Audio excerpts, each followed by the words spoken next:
In this video, I'm going to cover the engineer's best secondary weapon builds for Elimination. For the best overclock-free build, you will want the Breach Cutter, and for the weapon mods, you will want high capacity magazine, extra damage, quick deploy, armor breaker, and triple line split.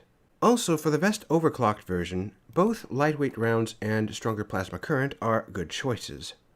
In Tier 1, extra magazine capacity is the better option for single target damage, since with it you can spam this weapon. In Tier 2, since you want to focus on high single target damage, you'll want to take the extra damage. Tier 3 is the most negotiable option of this build. I like quick deploy, but if you want to improve the reload speed, that would work just fine. In Tier 4, you'll want Armor Breaker for fighting the Dreadnought twins since they have breakable armor. Also, Dreadnoughts can't be stunned, so taking this option is useless.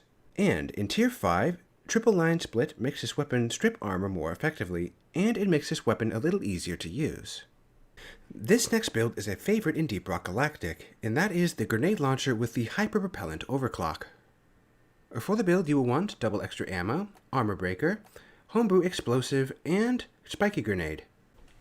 For the first two tiers, taking increased damage radius or increased area damage will be pointless since this weapon with its overclock is designed to deal high amounts of damage to a single target. In Tier 3, while for other mission types I would recommend the Incendiary Compound, for elimination missions you will want Armor Breaker to help deal with the Dreadnought twins. In Tier 4, you will want Homebrew Powder for the higher damage output.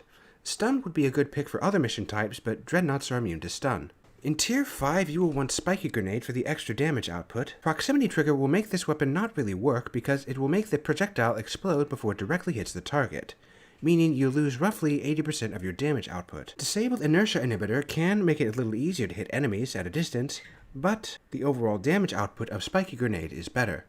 A final note about this weapon is that you'll want to try and save it for the weak points. Even though this weapon has no mods granting it extra weak point damage, since the overclock grants it high direct damage, you'll see a noticeable difference when targeting weak points.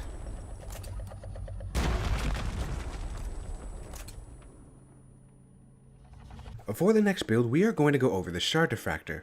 There are two similar overclocks for this weapon, Overdrive Booster and Automated Beam Controller. I'll go over these overclocks in just a minute, but first, for the weapon mods, you will want extra damage, increased weak point damage, open structure battery, armor breaker, and dazzler module. The caveat of these overclocks is that you have to keep firing until your magazine is empty. Because of this, you don't want to take increased magazine size in Tier 3, because you'll end up wasting a lot of ammo. In Tier 5, you'll want to take the dazzler module since it's the only option in this tier that actually affects Dreadnoughts.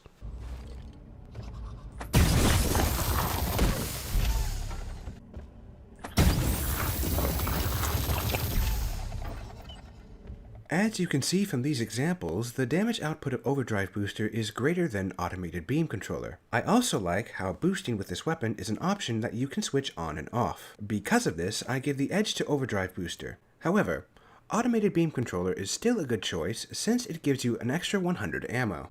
A final tip about boosting is that you can't cheese it and save ammo by switching weapons. You may stop firing this way if you want, but the full clip will still be deducted from your ammo pool. Thanks for watching. If you have any questions about these weapon builds, please leave them in the comments and I will answer them as best I can.